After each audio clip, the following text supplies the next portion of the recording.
You won't believe what happens next. The old sheriff sips his milk, deep in thought, while Moss checks into a motel. He calls a friend to borrow a car, but all he gets is silence. Looking around, he has a light bulb moment and spots the ventilation duct. He unscrews the vent, steals some cash, and hides the case in the duct almost invisibly. Sig dials numbers on the call list, curious about Moss' whereabouts. Meanwhile, Moss buys a new outfit for a beach vacation. Back at the motel, he senses something amiss and asks the driver for a ride. After all, instincts don't lie. So he tips the driver and asks to be taken to another motel. Meanwhile, Sig arrives in town, strolling past a quaint. He spots a crow perched on the bridge, and it looks like it's saying, "Watch out, buddy." Moss walks into an outdoor supply store, buys a tent pole and a gun. Is he planning a camping trip or something? Back in the motel, he sawed the gun short. No, this isn't ordinary camping gear. He asks the front desk for the motel layout, and picks room 138 at the back. Sneaking in from the other side like a pro, Moss checks room 138, pulls out gear, and assembles the tent pole. Meanwhile, Sig lurks near the motel. Suddenly, the detector picks up a weak signal. Like a detective, he follows it, uncovering secrets outside the motel. As the signal intensifies, he arrives at the convenience store. Sig stops by room 139, finding the strongest signal from 138. Sig checks the motel layout, picks room 139, rushes in then out for a quick practice. Moss attaches a long pole to hook the box from the vent. Sig inspects the motel, readying for the coming battle. He removes his favorite shoes, as if to dance, and takes out his beloved gear from the backpack. Opens the canister switch, takes gear for both hands, and walks barefoot out of the motel. Moss tries to hook the box. Sig approaches room 138, stands at the door, and with swift moves worthy of an action hero, takes out the armed thugs inside. Next, he barges into the bathroom where a second thug is showering, and Sig thinks talk about an unexpected party. He knows they're goons from the mob boss.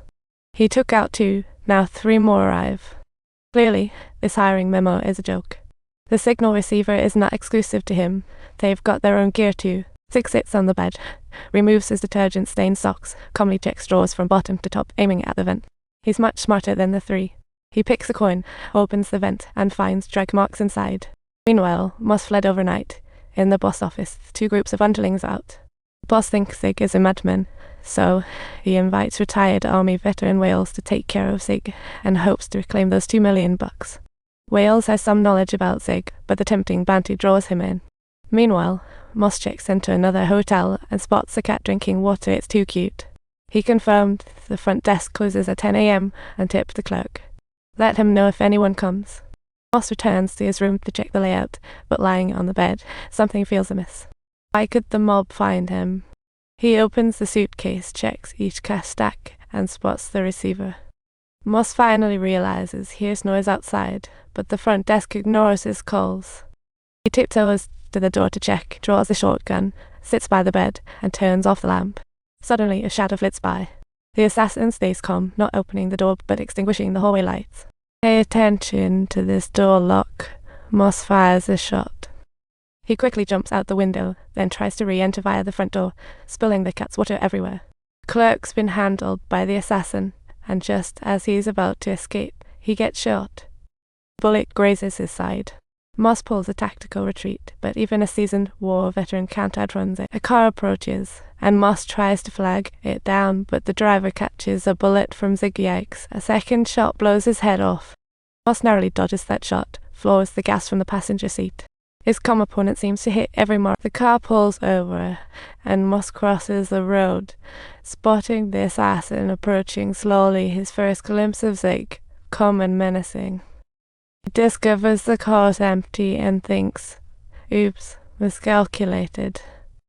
As the blood traces extend outside, Moss launches a counterattack. There's no way this little mushroom head is gonna keep chasing him. Moss chooses to hide in Mexico first. At the border, he meets 3 men and pays $500 for a boy's clothes. He also buys a bottle of booze from a friend, but it's hard to maneuver with that suitcase, so he tosses it over the barbed wire. The grass offers temporary safety. Draped in the child's clothes and drenched in beer, he acts like a drunk slipping through a movie scene. Subtitles. In the morning, Mexican lads play music. Moss offers $100 for hospital ride. Money rules. The other fella has had such a lucky's been watched from dark to dawn. Pharmacy finally opens. Moss pulls out his favorite shirt, limping to the fuel tank, stuffing it inside. Drenched in gas, he lights it and enters the pharmacy, sees his drugs amid chaos. There's a plastic sheet.